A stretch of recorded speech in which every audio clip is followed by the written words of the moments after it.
ഞാൻ ഇതുവരെ കഴിക്കാത്തൊരു സംഭവമാണ് ഈ കപ്പ് നൂഡിൽസ്. എല്ലാവരും ഇങ്ങനെ വീഡിയോസൊക്കെ ചെയ്യണം കാണുമ്പോൾ ഞാനും വിചാരിക്കും ഒന്ന് ട്രൈ ചെയ്ത് നോക്കണമെന്ന്. അങ്ങനെ ഞാനൊരു കപ്പ് നൂഡിൽസ് മേടിച്ചു.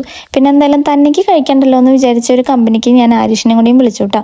അവനാണെങ്കിൽ ഇത് കണ്ടപ്പോൾ തൊട്ട് കഴിക്കാൻ വേണ്ടി വെയിറ്റ് ചെയ്തിരിക്കുകയാണ് കേട്ടോ. അതിനുള്ളൊരു മസാലയും പിന്നെ കുറച്ച് വെജിറ്റബിൾസിൻ്റെ ഒരു പാക്കറ്റാണ് ഉണ്ടായിരുന്നത്. അപ്പോൾ ഞാൻ ആ മസാലയും ആ വെജിറ്റബിൾസും കുറച്ച് ഹോട്ട് വാട്ടർ ഒഴിച്ച് 3 മിനിറ്റ് വെയിറ്റ് ചെയ്തു. അത് കഴിഞ്ഞ് ഓപ്പൺ ചെയ്തപ്പോഴേക്കും സംഭവം വെന്തിട്ടുണ്ടായിരുന്നു. പക്ഷെ ടേസ്റ്റ് നോക്കിയപ്പോൾ എനിക്ക് തീരെ ഇഷ്ടപ്പെട്ടില്ല. എന്നാൽ ആരിഷിന് ഭയങ്കരമായിട്ട് ഇഷ്ടപ്പെട്ടു കേട്ടോ. അവൻ ഇങ്ങനത്തെ ഫുഡുകളോടാണ് കൂടുതൽ താല്പര്യം. ഒരു വൈറ്റ് കളറിലുള്ള മസാലയായിരുന്നു അതിനുള്ളിൽ ഉണ്ടായിരുന്നത്. എനിക്ക് ആ പാക്കറ്റ് പൊട്ടിച്ചപ്പോൾ തന്നെ അതിൻ്റെ സ്മെല്ല് തീരെ ഇഷ്ടപ്പെട്ടില്ല. കൊക്ക എന്ന് പറഞ്ഞിട്ടുള്ള ഒരു ബ്രാൻഡിൻ്റെ ചിക്കൻ ഫ്ലേവറാണ് ഞാൻ മേടിച്ചത്. എന്തായാലും സംഭവം എനിക്ക് ഇഷ്ടപ്പെട്ടില്ല. 2 സ്പൂൺ കഴിച്ചപ്പോഴേക്കും എനിക്ക് മതിയായി. പക്ഷെ അവൻ എന്തായാലും നല്ല ഇഷ്ടപ്പെട്ടിട്ടുണ്ട്. ആ കപ്പ് നൂഡിൽസ് ഫുള്ള് അവനാണ് പിന്നെ ബാക്കി കഴിച്ചു തീർത്തത് കേട്ടോ. കുറേ പേര് ഇതിന് നല്ല റിവ്യൂസ് പറയുന്നുണ്ട് കേട്ടോ. ചിലപ്പോൾ ഈ ബ്രാൻഡിൻ്റെ വ്യത്യാസം കൊണ്ടാവും എനിക്ക് ഇഷ്ടപ്പെടാതിരുന്നത്.